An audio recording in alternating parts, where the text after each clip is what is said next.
Everybody, welcome to Lessons from the Cockpit. Let's get started.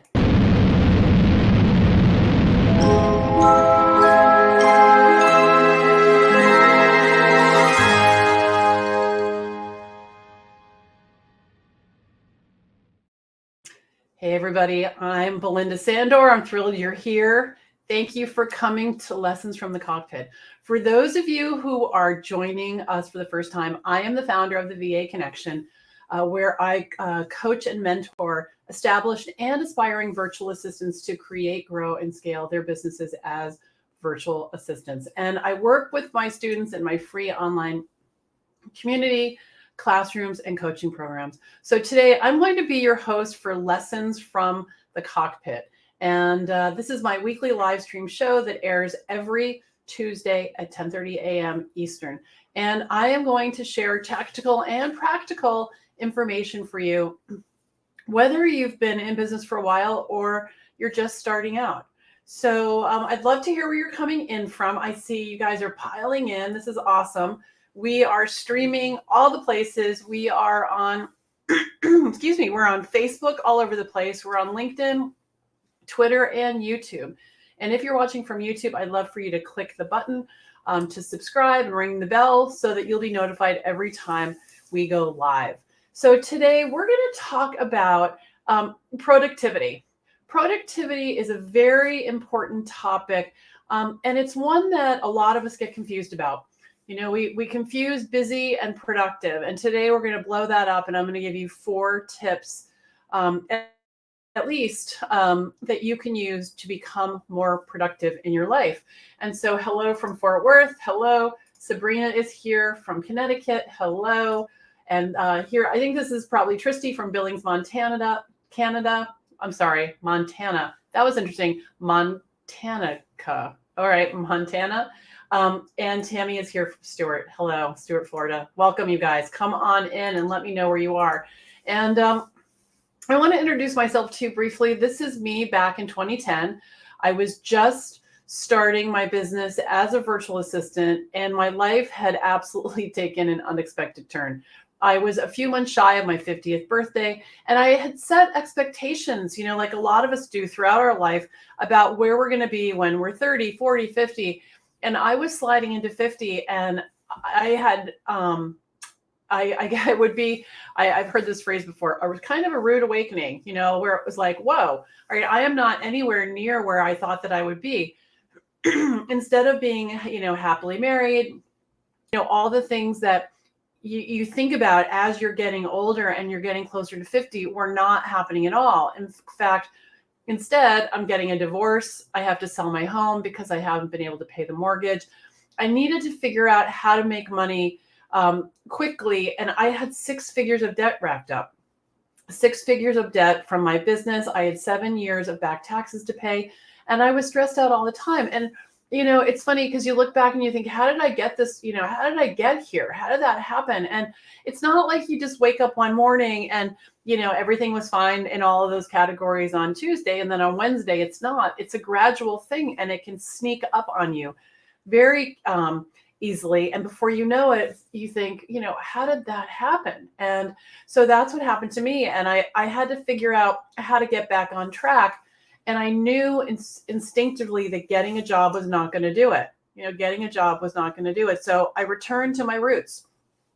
You know, I'd been a secretary back in the dark ages, you know, in my 20s, when that's what they called us. And I love that kind of work. I love helping people. I'm a real, you know, helper. And I thought, how can I make money doing this? And so I thought, you know, I'm just going to tell everybody that I know what I'm up to. I had temped for a while, and and I knew that I knew that the need was out there because temp agencies are, you know, are active. However, they take a cut, like all agencies take a cut off the top, and I didn't want to share the revenue that was out there. I wanted to make it for myself. So I'm at the school bus stop one day, and one of the dads says, "What's new?" And I say, well, I'm going to start this business. I'm trying to figure it out. And he hired me. He hired me because he had started his own business a couple months before. I had no idea. He was drowning in all kinds of administrative work and was struggling. And he hired me to pay his bills, to organize his inbox, to download software onto computers back in the dark ages when you did that. I ran errands for him and he was thrilled and I was getting paid. And, my second client I got in the wedding buffet line, the buffet line at a wedding. And he's still a client and a colleague today. So I know a lot of you are spending time prospecting. And this is what does my daughter call it? PSO, public service announcement. PSA. And don't do that. Just don't spend your time prospecting. Just tell everybody you know what you're up to in a consistent way, and you will get clients. You will absolutely get clients. And there's a ton of information about this over on the blog. So check out the vaconnection.com and get to work. All right. Good. Okay. So, I leaned into all of this. I definitely had to change my mindset. That was a big part of it. I recently heard that entrepreneurial success depends 80% on mindset and 20% on tactics. And so I'm here to tell you that it's a big part of what we talk about at the VA Connection. And a big step that I took was I started keeping my word to myself. I was very slippery back then. I would say I was going to do something, and then I wouldn't. I wouldn't say I'm not going to do it. I was really slippery. I'd say, I'm going to do that tomorrow. And you know what? Tomorrow didn't come. And that's the problem with tomorrow. We need to act in our current day. And that is a huge part of being productive, a huge part. And so I would love to teach you all about this in the way that I learned to really turn my life around. So let's see who's here. All right. So Becky is here. Hello. And CJ is here. Good morning. And Deanna has joined us. And Karen is here. Hello. And Frederica is here. And someone is here from Whitburn, the UK. And Jane is in Fort Worth. Jane attended our conference last week. She lives in the UK and she's on a Texas tour. So right now she's in Fort Worth and I think heading back to the UK on Thursday. So very exciting. Very exciting. And here's what it looks like today. So it's very different. 13 years later, my finances are handled. No more minimum payments, just getting by. I have a thriving business that I built one day at a time by literally being productive, like what we're going to talk about today.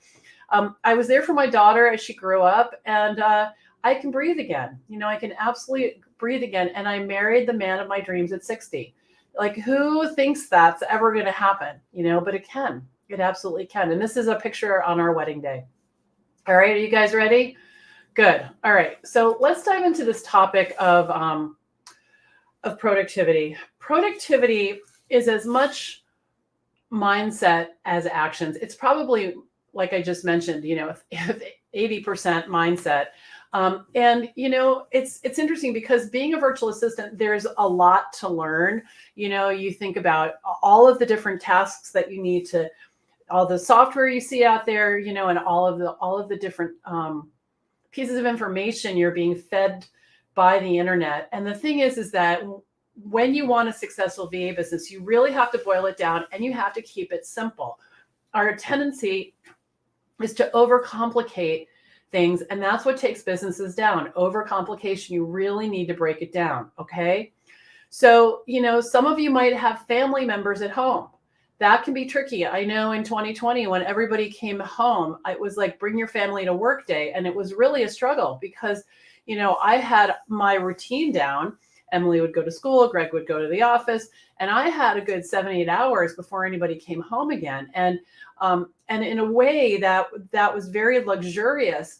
But I think that my productivity is much higher now that I'm used to them being home, because I had to sort of like power through what that was like, and how to stay focused. Now, there's also, social media alerts, text messages, calendars, reminders, all of these things that are popping up on your phone, and you really do need to, decide how you're going to handle them. But the first thing I want you to know is that you're not alone. You're not alone in this. Everybody struggles with this until they make some changes in their lives. And so there's nothing wrong with you. You just really have to turn it around. Okay. So the first thing I want you to know is that you are in charge of this, right? Your kids, your spouse, your phone, all of those things are not in charge of you. Just because your phone rings does not mean you need to answer it. Just because your best friend text messages you, it doesn't mean you need to answer it. You really are in charge. I am interrupted on a regular basis. Someone will call, someone will email me, and they'll say, they'll ask me a question. Just because they're asking the question right now doesn't mean you need to answer them. And you really need to set some firm boundaries when it comes to clients, because otherwise you're going to be interrupted all day long. There need to be chunks of time in your day where there are no interruptions. Now, I want to talk about to-do lists. To-do lists are usually a list of all the things you think you should do, which is very different from the things that are going to actually change your life, right? So, all your shoulds, and then this is what happens when we have to-do lists. We go over them and over them, and we're crossing things off, but we're not looking for the thing that it's going to make a huge difference. And I want you to start doing that. I want you to have, you can do it a couple different ways. You can do it on a Post-it. You can do it on a 3x5 card. But I want you to write down. You can put it on your calendar. That's a lot of times where I put it. But no kidding, what are you going to get done before you go to bed? And you need to commit to it, right? Now you're going to have to be realistic. And this might take you a while to learn how to be realistic in terms of what you can accomplish. But I'll tell you what, if you are sitting at your desk and you know what to do next, it's a lot more productive than sitting there thinking, oh, okay, I have 30 minutes. What should I do now? You're going to do something easy to cross it off. And that's not what's going to get you to be successful as a virtual assistant. You really need to think about building your list, creating content, putting the word out there, and not spending time organizing your files, because that's not going to do it. So really think about your to-do list. And if you're a big to-do lister, fine, pull off 2 or 3 things a day that, like I said, no kidding, you're going to get done. And that means going back to your desk after dinner. Sometimes it means getting up early. It can mean a lot of things. But the thing is you've got to put the effort into your business in order to produce the outcome that you want. It's not passive. And so if you're going to invest time, it's critical that you invest it in the things that are going to make a difference. All right. So what I want you to do is make this list and stick to it. And I want you to think about the categories of your life and the importance of each one. Now, I had a student once who told me that she tried to get all of her personal life handled before she started work. And I got to tell you, I could spend 3 weeks getting all my personal stuff handled before I started my work, right? So you don't want to put barriers in the way. So what I do every morning is I sit down at my desk and I look at my personal life and I say, okay, what do I absolutely need to get done? What bills do I need to pay? What emails do I need to return? Not all the emails. What are the emails that are important for today? Not urgent necessarily, but important. That's a good word, right? Because we're always pulled around by urgent. So what is important? I take care of that as quickly as possible. And then I sit down to work. And I work on one project at a time. Now, I know that a lot of you think multitasking will get a lot more done. It absolutely will not. You really want to focus on one thing at a time, and you're going to have to train your brain so that when you are working on, let's say you're working on your email newsletter and you're writing it, and it's easy to be distracted because it's not an easy task, right? It's easier to look at your inbox every 10 minutes. And so, you're writing the email, you're working it out, and you're writing your newsletter, you're working it out, an email comes in, and you are so drawn to see what's on sale at your favorite store because there's an email right there. I want you to say to yourself, no, we're not doing that now. We're focusing here. This is what's important right now. What's on sale at your store? You can do that tonight at 10 o'clock or at 8 o'clock or while you're having lunch, but you're not going to do that during your prime brain thinking time. Okay. So the way that I started with all of this was I made rules for myself. I'm a good rule follower. I'm good at following instructions. A lot of us are, and that's why we make great VAs, but we have to make rules for ourselves as well.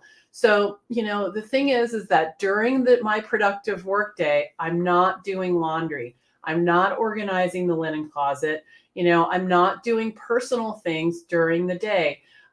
So you just need to make guidelines for yourself, guidelines. And I remember when I first moved in with Greg, laundry is not my favorite thing. It just seems so tedious and repetitive and important, when you run out of clothes. But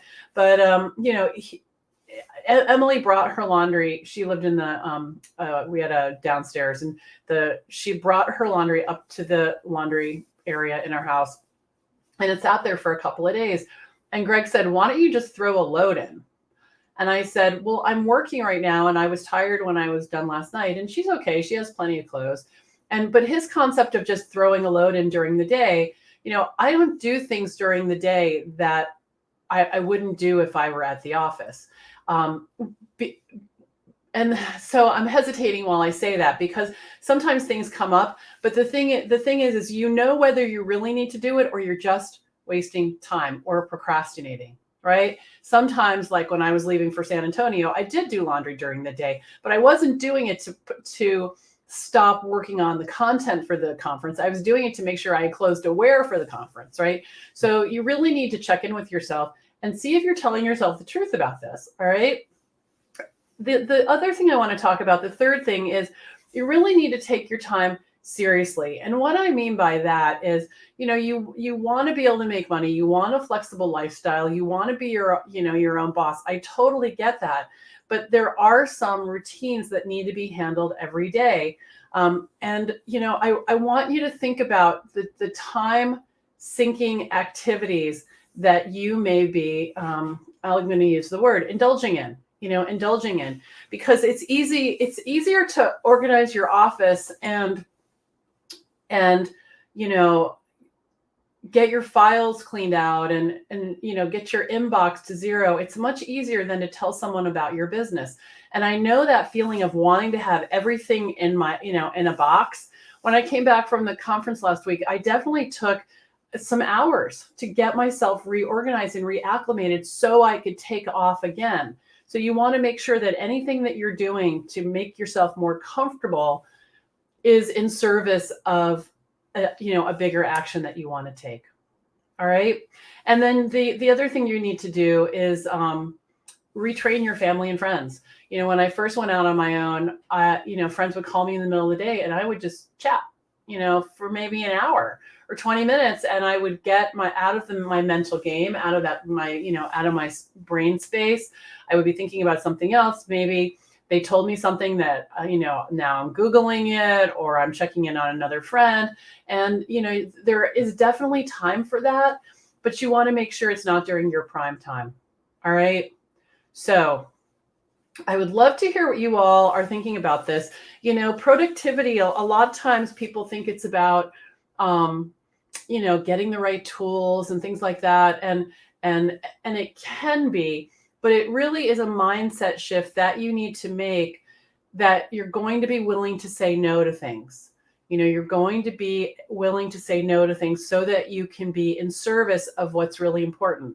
When it came to getting ready for the conference last week, I had this idea that I was going to vacuum our house before I left. I was going to catch up on all my laundry, and I was going to come home to this perfectly clean house, because boy, wouldn't that be nice, But the truth was that there were other things that were more important, and that ended up waiting. And it was fine. It was totally fine. But I did come from a household where when you went away, you pretty much vacuumed your way out of the house, so everything was perfect. But instead, I think we had a really inspiring, fantastic conference. And yes, I didn't get everything done on my to-do list, but I got everything done on my success list. And that's what I want you to think about. What are the things that are going to bring you success? All right, good. We've had a few more of you join us. We've got Arlene here. That's awesome. And Edith is from Nigeria, and Christy is joining us from Iowa. That's terrific. All right, you guys. So give this some thought. Look around your life. What are you spending your time on? What's important? Don't be afraid to take something off your to-do list, even when it's been on there for a while. Think about, is this important still? There are definitely things that are on my calendar, and I think, I thought this was important 2 months ago, but it's not the most important thing right now. Yep. Yeah. So CJ says, I'm that way. Love to clean my house before trips, but I've also learned those things are not necessarily important. Yeah. I mean, for me, it is really nice to come home and have everything in its place. But I would have sacrificed there would have been a sacrifice, the organization of the conference or the experience that people had, or my ability just to relax and take care of myself before before we landed in San Antonio. Yeah, Becky's success list. Yeah, I got that from a book. It's called the power. Wait, no, hold on. It's called The One Thing. I've talked about this a lot. I got that phrase from the author Gary Keller. A success list.